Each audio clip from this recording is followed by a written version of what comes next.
It was kind of its like benevolent empire era then. You have so many executives fighting for attention and resources, and it's kind of Game of Thrones, right? How do you get from those principled guys who have this anti-corporate, inclusive, ideological, optimistic outlook? How do you then go and be the first ones bending the knee to Trump? The Andy Rubin story was the Me Too catalyst, basically, for Google. He basically walks away with a kind of warm handshake and a $90 million exit package. Employees read this and were basically like, okay, so there's one set of rules for the powerful executives, and then there's like one set of rules for everyone else.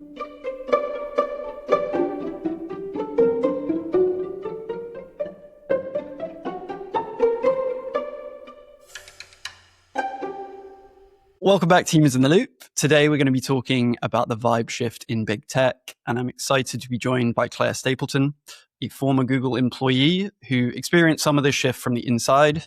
Claire worked in marketing at Google between 2007 and 2019, and notably was one of the organizers of the 2018 employee walkout, protesting the company's handling of sexual harassment allegations against senior executives. She's just published a memoir of her experience entitled Don't Be Evil, famously one of Google's early company values, and I'm excited to talk to her more about her experience. Claire, welcome to the show. Thank you so much for having me. Let's maybe kick things off with, there's a lot of like story and kind of lore around Google. And like, as I understand it, full disclosure, I've not had a chance to yet read the book. I'm very excited to, but as I understand it, you like played an important role in shaping some of that kind of lore for internal purposes. So I guess what's the story Google has been telling itself, and how do you see that story kind of evolving over time? Yeah, so I started at Google in the summer of 2007, which is a kind of unique time where the tech industry was hotter than hot. Silicon Valley was back. They were hiring like crazy. I was, an English major. So I was sort of doing literature in college, had nothing to do with technology, not a coder, not someone who, was particularly tech savvy even, but they were recruiting people from all different backgrounds. And in the communications department, they wanted people to come tell the story of the company. Everyone seemed to really buy into and sort of, gawk at the types of companies that Google was really spearheading. I mean, it's sort of a new kind of corporation. As much as Google was, transforming the world with Google Search, and, Gmail was pretty new, and Google Maps, and they bought YouTube. I mean, Google was a sort of big player. But something they were really interested in was workplace philosophy. And I think that was basically best exemplified by the campuses, which tons of free food, fresh food, local and organic and healthy. And, there would be laundry rooms on site and sort of all these sort of like thoughtful sensory details in the workplace, open plan concept. And so, as I came into it, I was, immediately tasked with being one of these young people who gave a tour to journalists who'd be coming to, see and, experience the campus. Yeah, I think that the Google had quite a lot to say about its workplace philosophy, how they hired the best people in the world, gave them tons of resources, and then thoughtfully arranged them in these campuses to encourage collaboration and problem solving. And there was a lot about how, the mission of the company to organize the world's information was going to be this equalizing force, this democratizing force. It was really going to change the world. And there was no sort of watering down of that. It was like, we're going to make the world a better place. It was a very positive, techno kind of optimistic vision. And so I was just sort of one cog in that wheel in that story, but it was very important to Google that its cultural values, its moral language. I also worked on a weekly event with the founders, Larry and Sergey, would host with employees where they could come and ask questions about anything going on in the company, which sort of just summed up also how the company was really invested in being very transparent and employees have a voice. And, all of these things became more complicated and more expensive for Google over time. But for years, that was really the promise of the company. They nourished the employees, with a lot of the stuff. As I see it, Google kind of, when I came in 2007, the company had already gone public. It was not a startup by any means. It was a big company with offices cropping up around the world, a massive campus in Mountain View. But it still had that overgrown startup feel and the family feeling and a sort of smaller company vibe, I guess. And the big tech companies with, Google kind of top of the heap and Apple as well, and Facebook, all these companies, they've become this critical infrastructure of the world. And so the consequence of the work, as well as the complexities of being these really kind of big, almost like institutional powers, in the world, and the employee story and the workplace story has been a big part of that shift, from my view. Mm-hmm.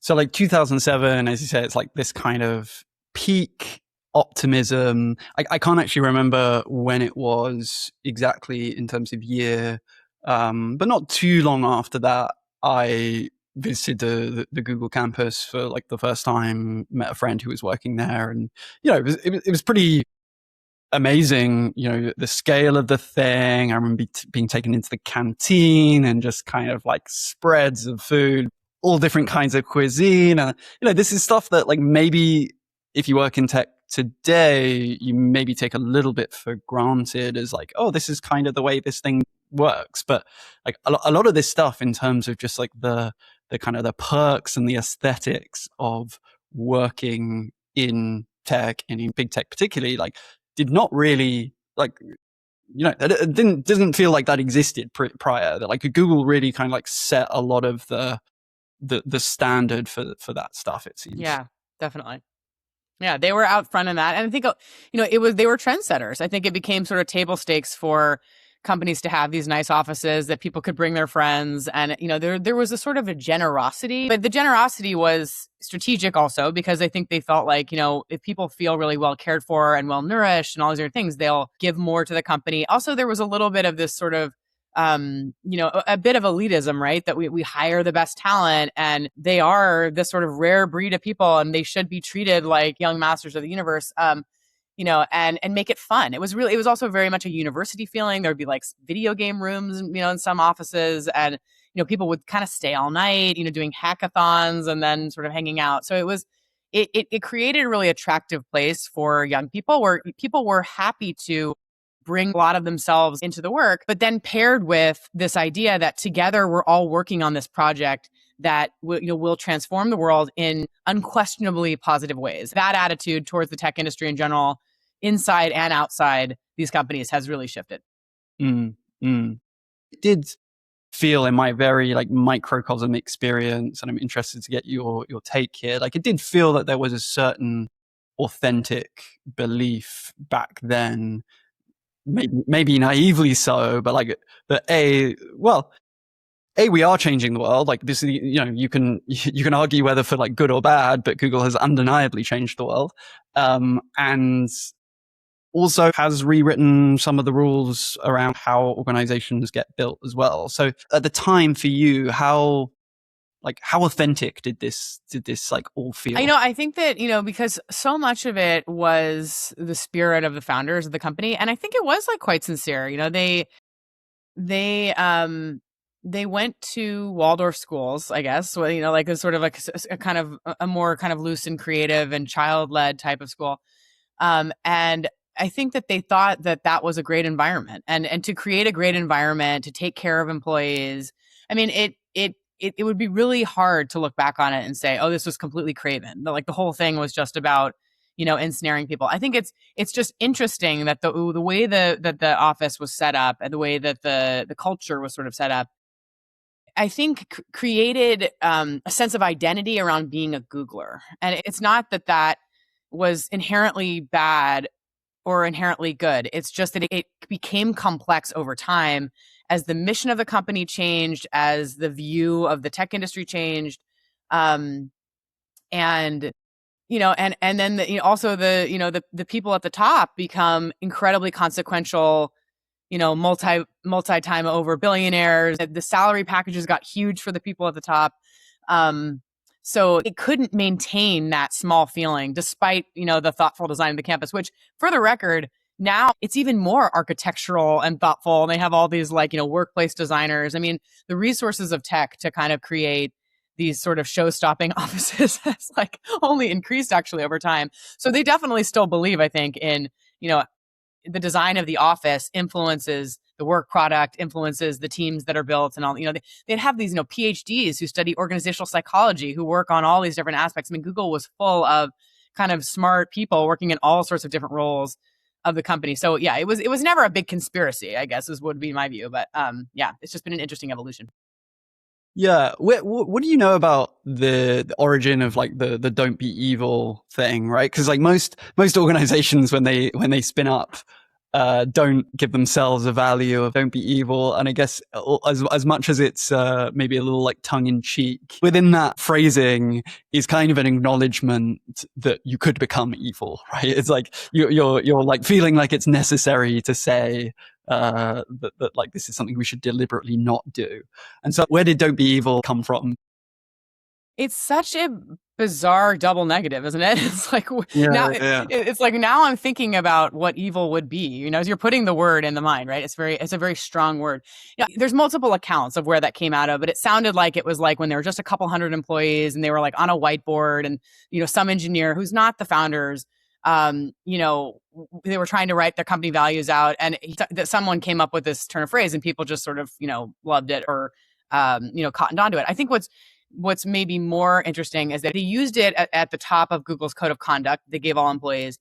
And it seemed really connected to Larry and Sergey's vision that it was of being an anti-corporate culture, of being, when they went public in 2004, which is a huge financial event, really changes the nature of the company in a lot of different ways.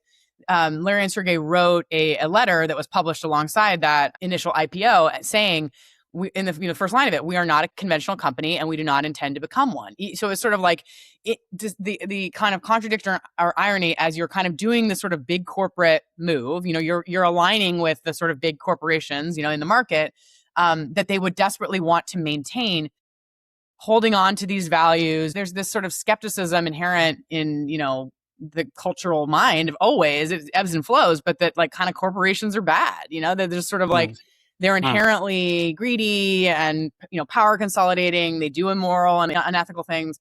And, I think that the founders of the company wanted to really hold on to a spirit of we're doing good, and we're not going to be like the other big baddies.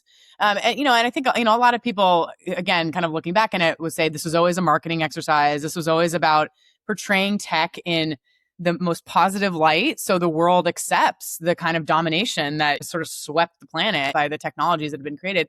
But I do think they wanted to hold on to that small company that had been. I mean, that's just the crazy twist of fate or evolution of our world, is that these companies just became so massive. I don't think people really saw it coming. It would be kind of like too simple a story, I think, to look back and kind of say like, oh yeah, it was all just like a cynical marketing ploy, right? It's like, to me, it feels like, yeah, there must be some level of authenticity there. I don't view it as like this, just very route one story of it was a big conspiracy. They just played the marketing game and they won. But I do also ask myself, like, how do you get from like those principled guys who kind of determined to have this like anti-corporate, but quite kind of like inclusive, ideological, optimistic outlook through their company? How do you then go and be like the first ones bending the knee to Trump, and kind of, we can come on and talk more about like what the vibe sort of feels like now.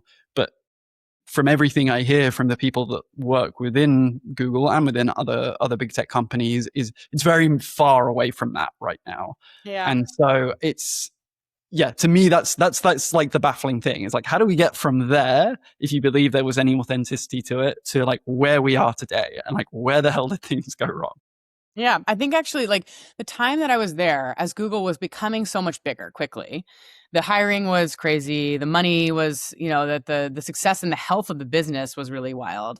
But it was kind of its like benevolent empire era then, because actually they doubled down on a lot of the rhetoric. So Larry Page, they had hired a guy named Eric Schmidt, who was the head of the company for a big period of the company's growth. But then Larry, for whatever reason, ended up deciding he wanted to be the CEO again. So for a brief period of time, he became the CEO again. And I, was working still in the central comms team. A couple of things happened in that time where Google became Alphabet. So that's, it was an acknowledgement that the company had become so big that it was essentially like a holdings company, because they had so many different entities. And he was also trying to clear the path for Google X and other places where there could be this sort of genuine innovation going on.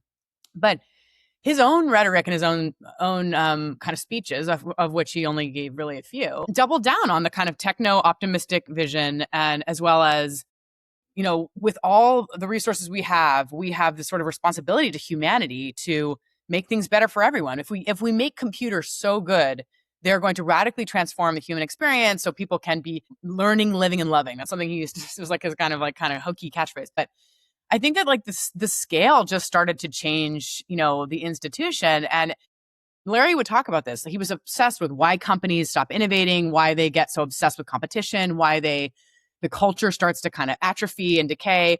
All things you could argue kind of happened. And I think in some ways it's just inevitable with the scale of the company, the complexity of the business. You end up, from my vantage point, and it's sort of what I get into in the book, is that what I saw was actually that the company couldn't combat the internal politics that got started, because he's like, you have so many people, so many executives fighting for attention and resources, and it's kind of Game of Thrones, right? And so people who climb the hierarchy aren't the people who are most invested in the values, most invested in that kind of grassroots culture. It's people who are really savvy at playing the more corporate games, arguing for more budget and headcount, sort of like, window dressing, packaging the work. So it's a combination of company gets big, the mission of the company becomes a bit more diffuse. I think probably revenue targets and other things become more important in certain ways.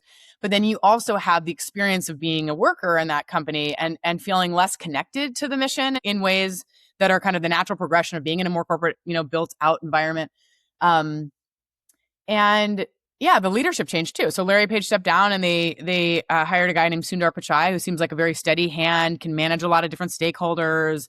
But it's just a different vibe than having the, founder of the company who was at, on stage every week, kind of like very organic, that sort of feeling. So I think the company had to grow up, but it lost a lot in that process. Mm.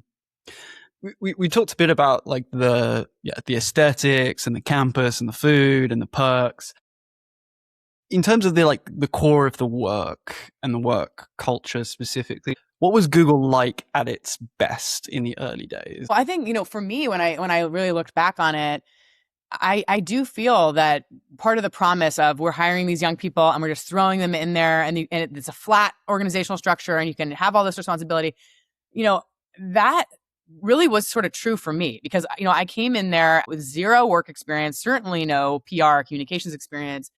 And, by second or third week, I was writing talking points to go in the script for the TJF meeting. And I remember so distinctly that I made some sort of verbiage mistake. I was talking about what was happening at Google during that week and the milestones. And I was talking about something with Gmail hitting some milestone. And I just kind of messed up some stat, right? And, it even though it was mortifying and I thought I was going to get fired, which I luckily wasn't, but it was like one of those things where you're like, how amazing that I actually was putting words in the mouths of the heads of the company, like 3 or 4 weeks in. That shows you that it actually was this sort of playing field where, they were kind of like walking the walk, right? You're throwing these young people in there and you're letting them try things and have this responsibility.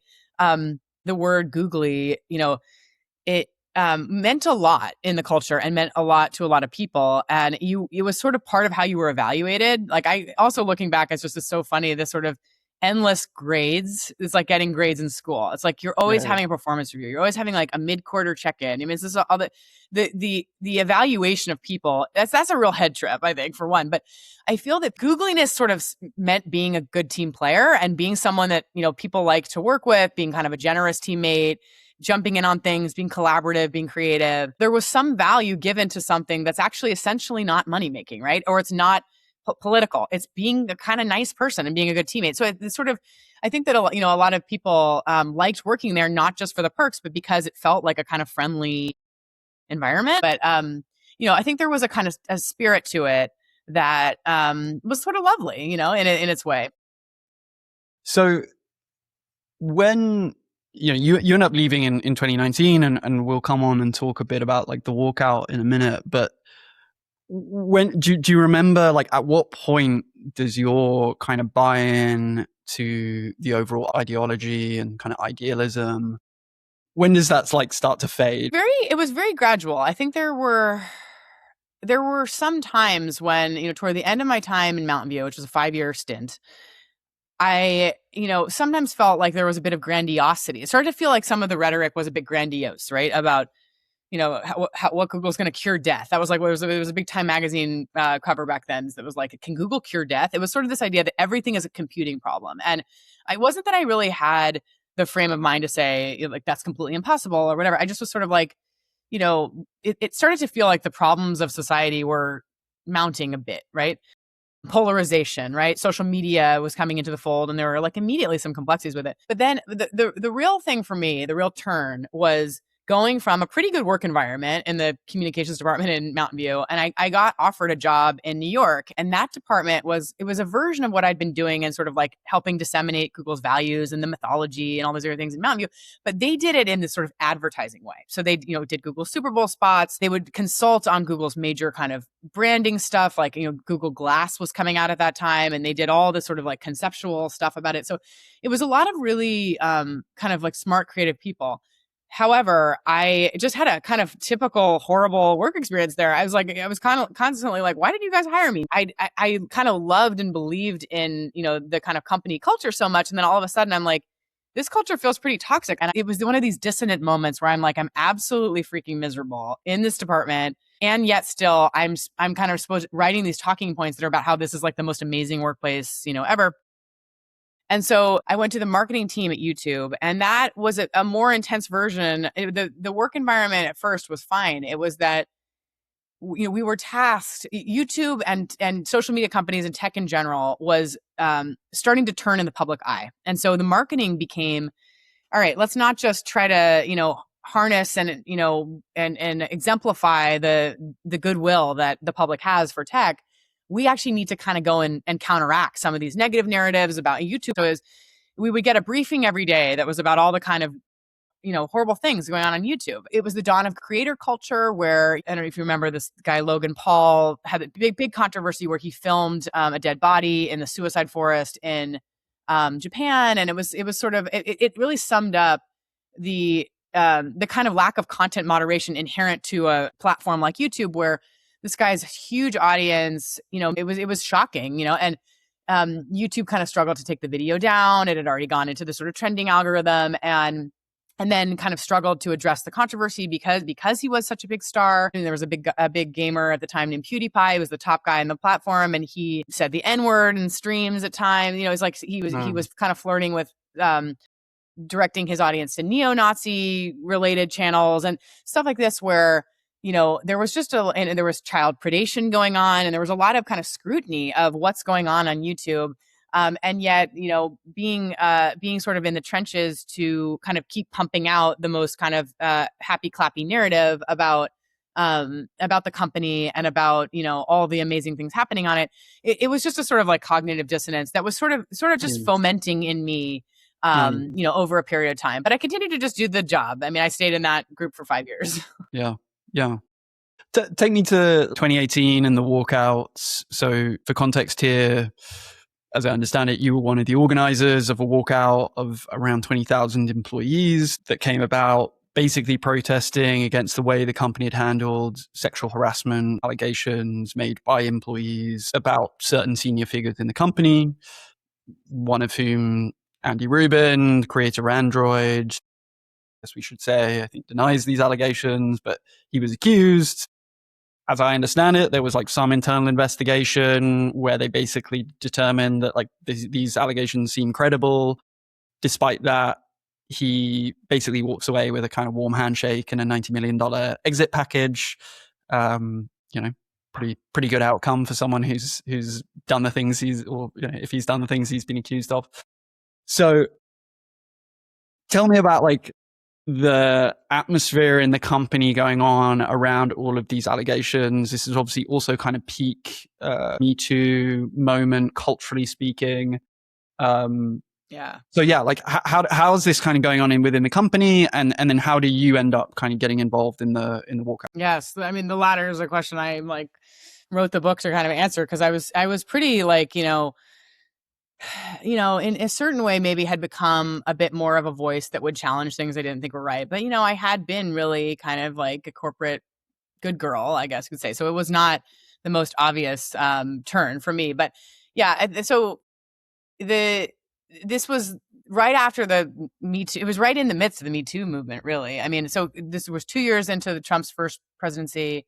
There was a rupturing in American society and globally as well, where women were starting to tell their stories. And I think that, the women at a company like Google, it's a complicated relationship one has to the experience of sexism, or even claiming that, because I think, it's a privileged workforce where, again, the company has talked a lot about its commitment to equity and inclusion and all these things where, it's not to say that there wasn't sort of a thoughtful design of a culture that, would feel fair. Right. But so the Andy Rubin story was the Me Too catalyst basically for Google. So, right, as you said, the New York Times had this, big investigation it was about, a couple of different executives, but the larger kind of point was that employees read this and were basically like, okay, so there's one set of rules for the powerful executives, and then there's like one set of rules for everyone else. I mean, it's kind of,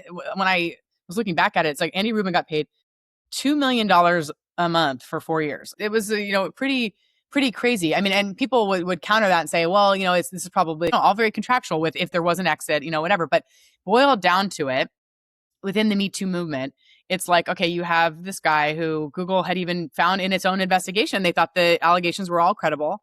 And then they kind of give him a hero's farewell. And then what happens to the women who made the complaints? Yeah, they were shuttered out of the company. And the other stories in that piece also showed that executive named David Drummond, who was the head of legal, who also oversaw HR, had actually had a child with one of the women on his team. And she later came out and said, I was pretty much pushed out of the company with nothing. I mean, whereas at that time, he's no longer there, but at that time he was still overseeing it. So it's you see these sort of structural issues, right? If someone who's responsible for that kind of conduct actually oversees HR, how might that undermine, how that situation, that messy situation, that abusive situation gets handled? And so, I had just come back from maternity leave, and I was really engaged, as I had a difficult time kind of coming back from maternity leave, as many people do. It's just that transition can be very jarring. And I would often check in on this email list, a sort of mailing list forum for moms of the company, which was not political or, anything about this kind of thing. It was actually mostly about just mom stuff going on. Like, people would be having like, synthesizing studies about boosting baby brains, or, all the things that people talk about.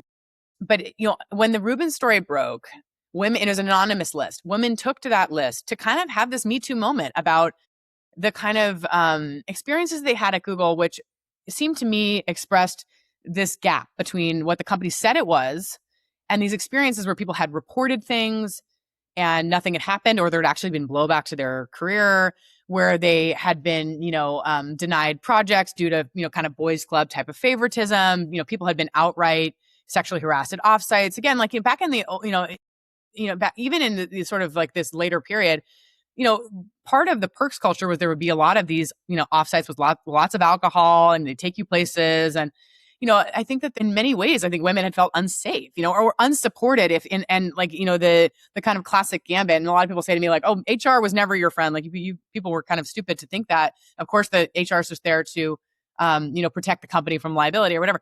But really, again, Google, the guy who was the head of HR wrote a book about kind of good, thoughtful, mindful management, and basically like about how HR had to constrain the power of managers, and how all these it was very thoughtful, like all these kind of corrupting influences that are inherent to a corporation. But of course, HR had become a sort of failure, or something that the employees couldn't trust. So it created this really weird situation where women who had experienced any manner of difficult management situation had felt like there was sort of no recourse. And because there's this sort of golden handcuffs of a company like Google, where you take a pretty good salary and there's great benefits, and now again, all these women are moms, so you really don't want to lose your health insurance or all these other things, that people felt this in this brief aperture moment where it opened up. People were like, F this, like, this is really tough, that like, that I've had to like, lump it through something that was really traumatic, because I need to keep this job and all these other things. And it was like broadly, like very disillusioning. Everyone sort of experiences difficult things in the workplace in a somewhat isolated manner, because that's how it works. Like, it's like, I Yeah. never really like Yeah. complained about much, up the chain and all this, to hear that so many people had felt so alone in these kind of like shitty work experiences at Google. I'm like, wow, what happened to Google? Like, what happened here? And there's all these stories that paint a very different picture than the one that Google has told. And so women were starting to talk about writing a petition or perhaps showing up in a group to TGIF, the weekly meeting I used to work on. And I think that that's where something kind of came out of me, where I was like, that's not enough, because I know how it works even with the best of intentions. What happens in those meetings is that the dissent is absorbed. You kind of blow off steam, and then the executives deliver the talking points, talk about it being empathetic and hearing it and all that. And then that's over. And it's, you really don't ask the questions 2 weeks in a row, and it doesn't change anything really. Right. Yep. So I was like, this is, there's this moment where there's a lot of public scrutiny of the patriarchy and women in America. The women of Google have this like different story to tell. And the company kind of is desperately crying out for some accountability, because Google's kind of getting away with a lot of things that I think that the world can agree companies shouldn't get away with, having one set of rules around sexual misconduct for executives and then different rules for everybody else, or mistreating people who make complaints. So I knew nothing about labor organizing. I knew, nothing at all. But I was just like, what about a walkout? Or someone I think had suggested a walkout. And I was like, that sounds like a great idea, because my idea with it, or my thinking was, having also been around the executive office a long time and seeing how amazing the administrative teams are. I mean, people who have such amazing skills being chief of staff or, executive assistants, these roles are not glamorous. They're usually like, compared to the coders or something, really not that well paid. And my idea was, what would a day at Google look like without women? Like, if women are so kind of disposable and expendable that, like, if someone raises a complaint, it's just like, you're nothing compared to like an Andy Rubin type of person. What would that feel like if we really kind of disrupt the workflow, it really caught fire for a couple of reasons, not in the least that executives kind of jumped on the bandwagon and were like, I'm walking out too. And like, it was this kind of amazing like teamwork moment where, it rolled from Asia to Europe to the US, New York to California, down to Australia and New Zealand. It was really this sort of galvanizing, inspiring moment. And I think the scale of the walkout, was, I think, shocked the world a little bit, because it was just sort of like, wow, the gap between the story that Google's told about this sort of like, Willy Wonka's chocolate factory workplace and all these women who are so mad that they're walking out en masse and sharing their stories publicly, was a very exhilarating moment. It sounds like there was kind of like blowback for you in the aftermath of this. So what was the blowback and how did that play out afterwards?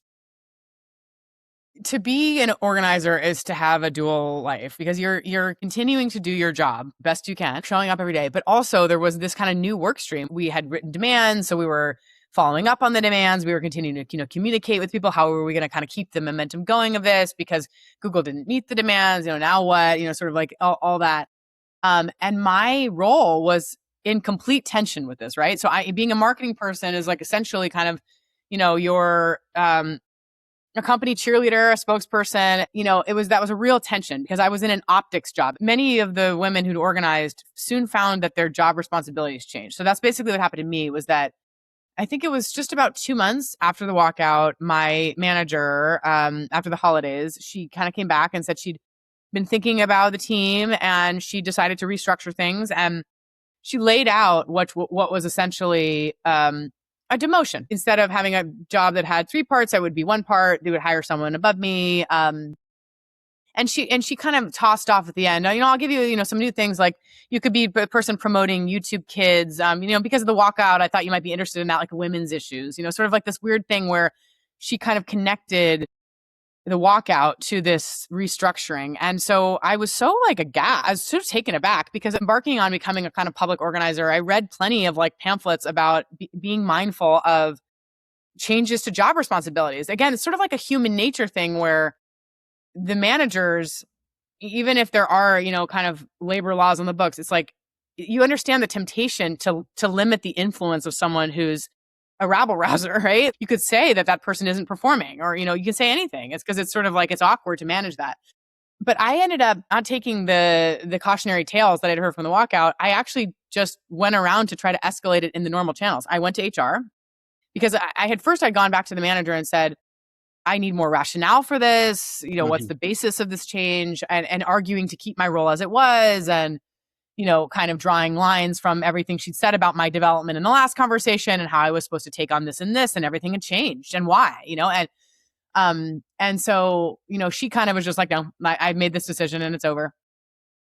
I went to HR and I saw how, I think corporate HR can function, which is that it's much easier than dealing with a complicated management issue is to try to manage the person making the complaint. So they were telling me that, I should focus on trying to communicate better with my boss. I should check out the mindfulness resources that we had, maybe take a few days of time off, these sorts of things that they're in a way, they're kind of low hanging fruit, just sort of like maybe this will take the pressure out of the situation. But the way that they're internalized by the person making a complaint is, okay, so now you guys see me as like a problem to be managed and no one's actually going to fix this sort of, from my view, blatant retaliation. Where it basically ended for me was that my manager sort of just stopped talking to me. I mean, she kind of just routed all my work through other people while saying to the higher ups that my job had been restored. I was now living one of the walkout stories, which is so crazy. Yeah.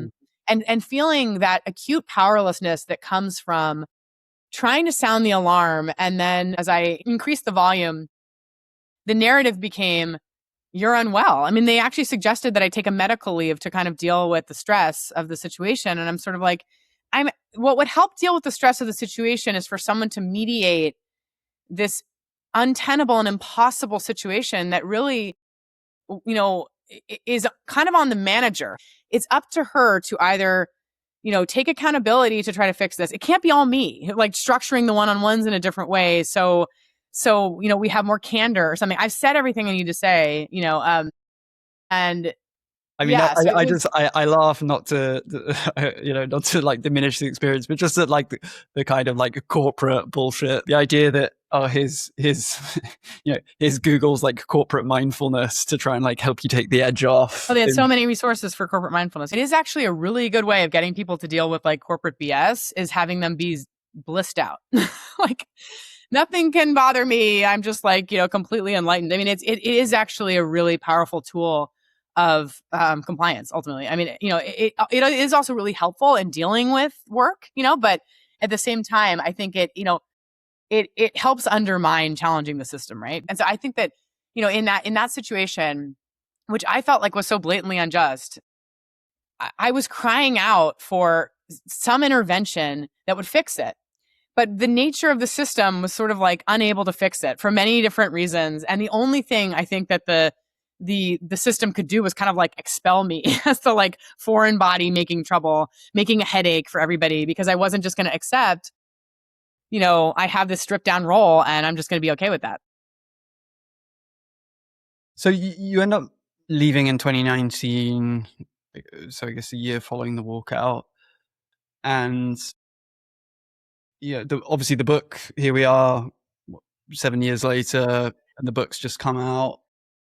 I'm interested in this, like this journey from insider to outsider, because of course you're not the only one who's done it. And it strikes me that it's risky on a number of levels. So, Sarah Wynne Williams published not that long ago, Careless People, talking about kind of Meta's journey and leadership. And it seems like she's been pretty relentlessly legally pursued. Puzzled. Yeah. And then there's, I guess, the inevitable kind of criticism that gets leveled at someone when they've been inside, and then outside is like, oh, you were part of the problem. And, now when it suits you, you get to retell the story and cast yourself in a different role.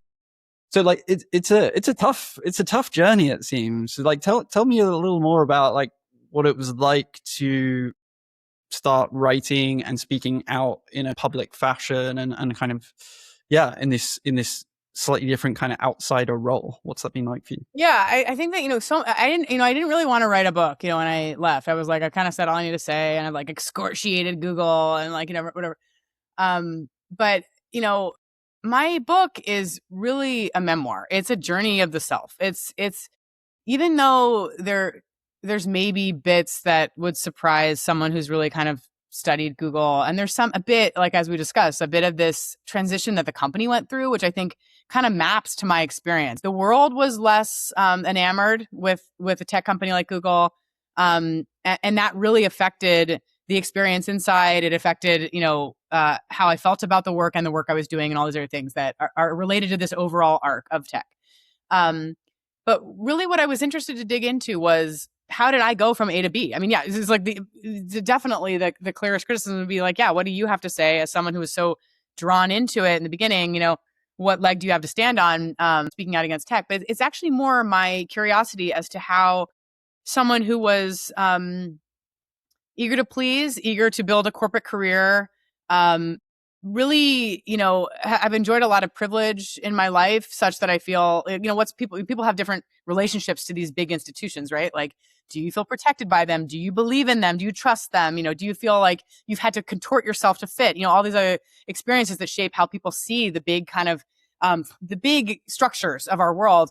And, I didn't come to the world questioning it, really. I mean, I was just in many ways, surprised me that with the vehemence with which I could criticize Google, or, my tuning into my true values and my true feelings, because I had happily accepted the values that Google handed out like a packet, on the first day of school. So, like the other thing I think is surprises people about the book as they've read it is that it is so personal. A personal interest of mine is what is it within our family of origin, the way you grew up, that shapes our relationship to authority, shapes our ideas about work and how we seek meaning, what our priorities are, and I get into my like romantic history. I talk about the sort of huge loss that I had, like just a year into Google, my brother died, which I think really dug me into the culture in a way that surprised me. Like, I kind of have figured that, but when looking back, I was like, oh, I went from being like actually slightly skeptical of the company to, I need this. I need this place where I can just badge in and I don't have to think about this sort of like absolutely huge thing that's just happened to me. I barely took time off. I'm like, was right back in it, because it provided this sense of stability that, as my family was sort of just like shattered and my parents were shattered. And then also with the walkout and everything, there's a clear line to the radical experience of becoming a parent. It was like that really brought out of me this desire to like have my own sense of agency and authority. And I think that I hadn't really realized how little I'd claimed that, and a lot of people are better at that. A lot, many women are better at that, of saying that, they have a really strong voice. I had, for various reasons that are, you could kind of trace back, I'd collapsed my voice into Google. And then the whole kind of arc of the book is like, how did I like figure out what I cared about? How did I reclaim my own voice? And the book was sort of like at the end of that. So it's not that the book isn't critical of Google, but you also get the sense of this is a place where I learned a lot, and it's also like a place that was like a kind of, a kind of amazing window into a moment in time. It's a time capsule book as well, all the way up to this moment where there was this burst of like tech worker organizing, which, ebbs and flows and comes back. And, Google really kind of put a kibosh on a lot of that kind of activity, by getting rid of a lot of the people that are working there and doing layoffs. And the relationship between employees and these companies has changed a lot with AI, with, restructurings and all these other things, where people are like, oh, these jobs aren't as stable as they certainly felt, a long time ago. So, Yeah. Yeah. Well, I mean, firstly, I'm sorry to hear about your brother. And also I think it's important to tell that personal narrative. For context, my wife worked for 5 years at Meta. So like, oh, plenty of like, you know how it is. Dinner party or like the dinner table conversations have wrestled with some of these topics. Can you change things from the inside? If all principled people choose not to go and join a big tech company, does that make it the worst version of itself? Like there's a lot of like big gnarly things here that I think can be, some people can overly simplify. And we've recently had a daughter, and so I think Congrats. the parenting thank you I think the parenting lens definitely brings this new view on the world. It's so transformative. I feel like, I had seen so many people at Google where having kids didn't really seem to change their life, because I think when you get to be a certain level of executive, it's like you kind of have a staff and a lot of the care of life gets outsourced. It's sort of like just how Silicon Valley is. It's really, it's actually quite interesting. It's why I think I read Careless People. I think that's one of the things like maybe she touches on with people Yeah. like Sheryl Sandberg and stuff. It's like, you just have this like cast of nannies who are just like taking care of your kids. It's like, it's a bizarre existence.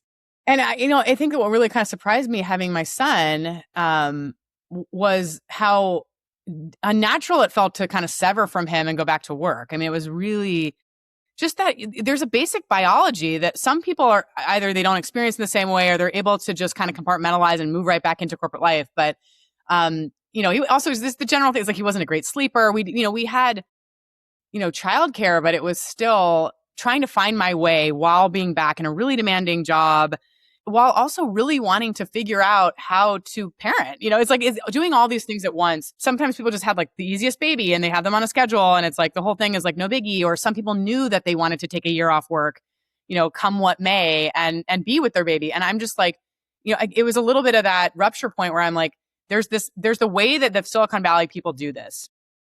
And you're in the office 8:30 to 7. And it doesn't really, it's like sort of like life resumes, your career resumes. It's sort of like the kids are no interruption. Maybe there's some inconvenience, but that was where my kind of like voice and preferences and stuff were emerging where I was like, I want to be around more. I want to not feel so exhausted and drained, when I come home and I'm still kind of on email and on my phone and all these other things where, it's like having a kid, just like it changes your life so much. Yeah. Amen to that. I'm interested just to like maybe finish up here talking a bit about like the wider shift, right? We've been talking a lot about Google specifically. Google's not alone from my point of view in the shift that has been going on over this time frame. I was looking it up earlier on of like what's happened, in terms of public sentiment. Gallup did this poll, public sentiment towards big tech drops from something like 32% in 2019 to around 20% today.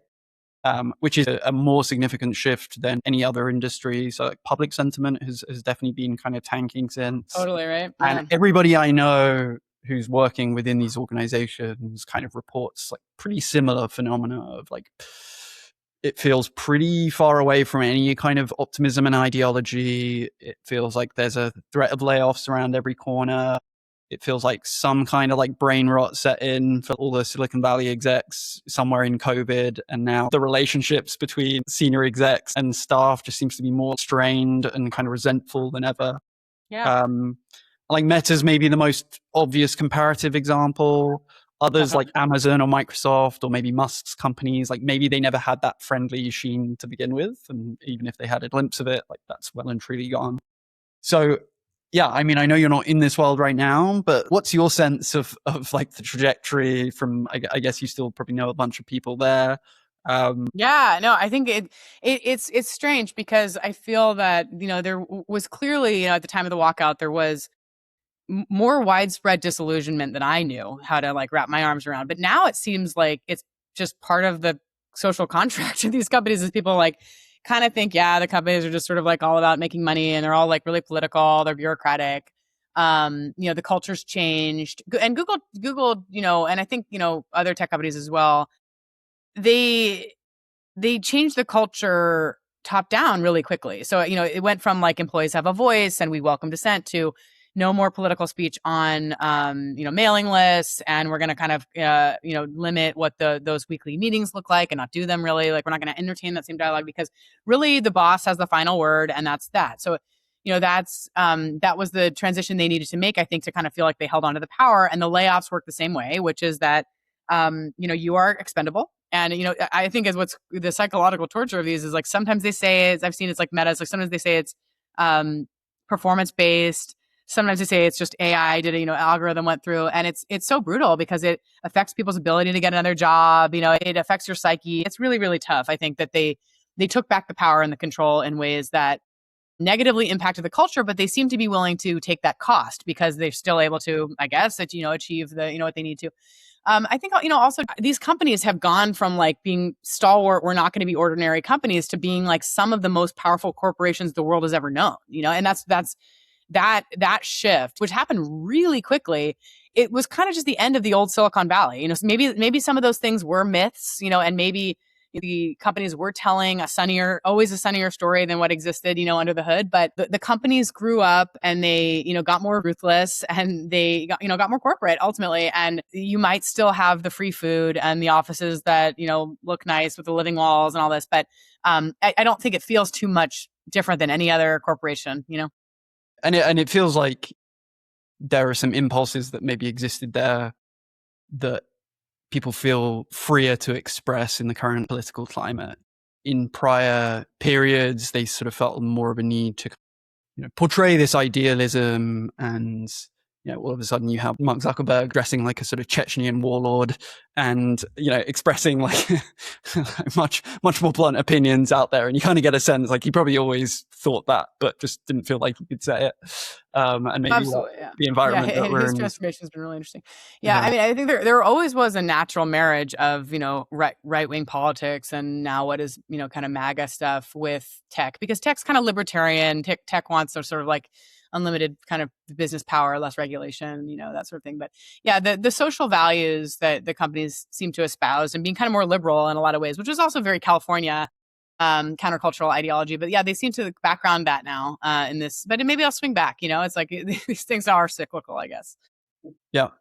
Well, Claire, look, I really appreciate you coming on and having this conversation. The book is out now, Don't Be Evil, by Claire Stapleton. I will include links and stuff in show notes. Thank you so much for having me.